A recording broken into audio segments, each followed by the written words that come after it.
Indian students and Indians at large, they're voicing their concerns of how concerned they are today about their safety, their loved ones back home, understandably worried as well. Many of them also describing how even day-to-day groceries or the basic necessities is now becoming a huge challenge. Before we play out some other crucial reactions, let's just bring the entire story in visuals to you. Let's describe the 10 to 12 most defining visuals that we've seen over the last 24 to 40 hours. The first visuals that we're putting out is of the IDF, the Israeli Defense Forces, striking 10 Hamas terrorist organization targets. Remember, Benjamin Netanyahu, the Prime Minister of Israel, has been very, very clear. He's described this entire attack and launch by Hamas as a black day. And he's also been very, very clear that there is going to be retaliation, there is going to be revenge. He's gone on to assure the Israeli people that all of this, in fact, will be avenged in due time. Let's put out some other visuals as well. The other visuals that you have is of Israeli tanks which are headed towards Gaza. As I was pointing out, this is a larger part as far as the counteroffensive that we continue to see as far as the Israeli side is concerned, the hit back that we're seeing from the Israeli sides as well. Let's play out some other visuals to help you understand what the ground situation currently looks like, what is the kind of destruction that's already happened, and how far the conflict has already escalated. You also have the Israeli army firing artillery on southern Lebanon as well. This is something that started building somewhere yesterday and still only continues to escalate right through the day today as well. Let's move on to the next set of visuals as well. As we pointed out, in any conflict, at the end of the day, it's the human price that both sides have to pay, a reality that every war brings forth for all of us. The IDF, the Israeli Defense Forces, striking on compounds of intelligence department as well. As of now, what is worrying are the hostages that in fact have been taken by the Hamas militants. Somewhere yesterday, we in fact were hearing a word that the Hamas would in fact want to boast about the hostages that they have, and they would want to put out an exact number as well. But as part of the retaliation, the Israeli forces in fact have also gone on to confirm that till now they've managed to kill anywhere between 300 to 400 Palestinian militants as well. Just look at the other visuals that we're putting out. Hezbollah launches rockets into Israel as well. Remember, a very crucial statement came in earlier in the day where Hezbollah, in a way, sending out a message to Israel that Palestine, the situation that we're currently seeing, is not same as Ukraine. In a way, sending a tough message to the USA as well, that if we see you intervening, then the repercussions will be a lot for you to bear.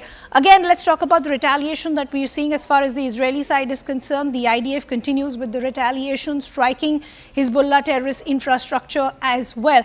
But the larger point now is the reactions that are coming in from the world, the global community at large, many of them now wanting for de-escalation, because as we pointed out, there is a larger human cost to pay at the end of the day for any conflict, any war.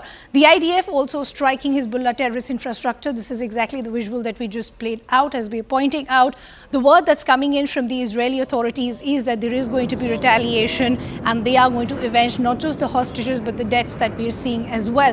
Hamas also striking 150 missiles late night. So this has now unfortunately become a reality for people who are living in Israel, specifically people who are living close to the Gaza Strip. Sirens continue to blaze. There is a fear for their lives, as we were speaking to some Indians as well. They don't know when they'll be able to get back as well. Airlines also working with very sketchy flights as of now. Rockets crashing into various buildings as far as Tel Aviv is concerned. A very eerie picture that's coming to light, unfortunately becoming a reality for many who continue to live there in fear today, that possibly thinking they could be the next target. IDF also continues to retaliate as far as the Hamas attack is concerned. Israeli authorities also sending out a very clear message that this is an attack of militants and no one in fact will be spared. Over 600 people in fact have been killed as of now. The fear is that this number unfortunately will only increase.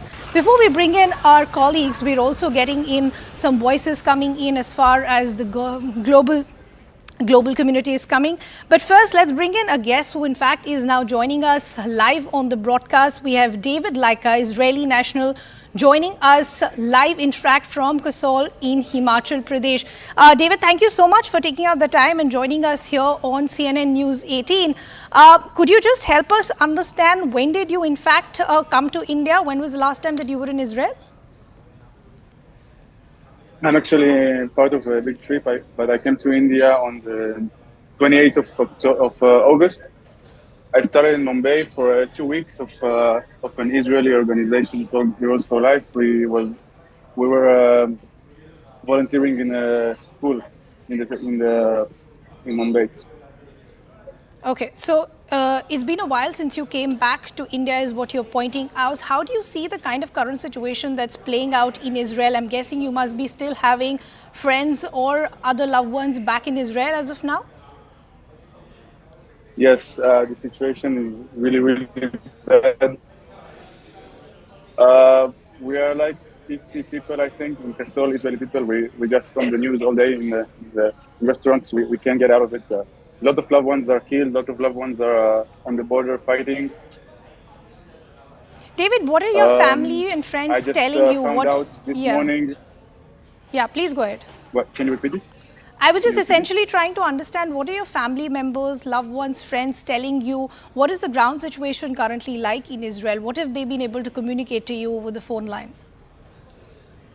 So thank God, most of my family lives in the center of the country, so it's not the peak of the Okay. where everything happens. But from what I hear, uh, a lot of like army people are recruiting back to help with the forces in the south. Everyone who is not a combat soldier, like I see so much um, initiations of just civilians helping the army gather money for army equipment for food. A lot of casualties. It's been like the worst war I think in the history of Israel, and everyone we're not really uh, understanding how to digest all the situation. Yeah. David, did you have an immediate plan to travel to Israel? And of course, understandably, that would have been put on hold as well. Yes, me specifically, I'm not a combat soldier, so I have not been summoned to the army.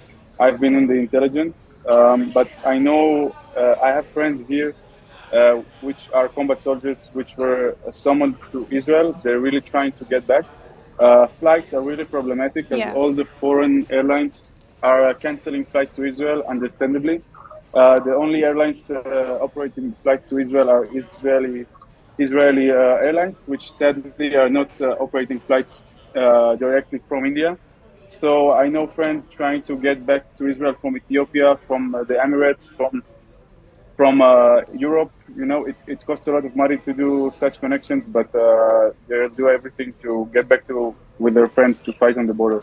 Yeah, understandably, currently most of the flights have been disrupted. Many of them have been suspended, and we don't know when they will resume as well. Because by the look of the visuals that we just put out, it looked like the conflict is only going to increase. David, what you said a short while ago was very, very important. You said many people have been lost, many you don't know if you'll ever see them again. What are your family describing to you? What are the kind of challenges that they're facing just in the last 3 to 4 days? Um, in relation to the casualties and the hardships, I think the hardest part are the kidnappings of people to Gaza. Kidnapping is a thing that is really hard for Israel to tolerate because we really value life, and each person they kidnap could be a negotiation card which can be used to release hundreds of terrorists, of prisoners in Israel. This is the most hard thing right now. There are a lot of missing people, Yeah.